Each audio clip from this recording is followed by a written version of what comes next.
ಕೈಲಾಸ ಕೈಯಲ್ಲಿ ನೀನು ನನ್ನ ಸಂಗ ಇದ್ದರೆ, ಆಕಾಶ ಜೇಬಲಿ ನಿನ್ನ ನಗು ಹೀಗೆ ಇದ್ದರೆ, ಕೋಲ್ಮಿಂಚು ಹೂಗಳೇ ನಿನ್ನ ಮಾತು ಕೇಳುತ್ತಿದ್ದರೆ, ಸೀನೀರೆ ಸಾಗರ ನಿನ್ನ ಭಾವ ಹೀಗೆ ಇದ್ದರೆ, ಓಡದೆ ನೀನು ಜಿಂಕೆಯಾದೆ,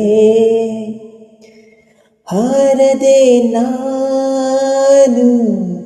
ಹಕ್ಕಿಯಾದೆ. ಓ ಕನಕಾಂಬರಿ ನೀನು ಬಾರದೆ ಪೂಜೆಗೆ ಹೂವಿಲ್ಲ, ಓ ಶ್ವೇತಾಂಬ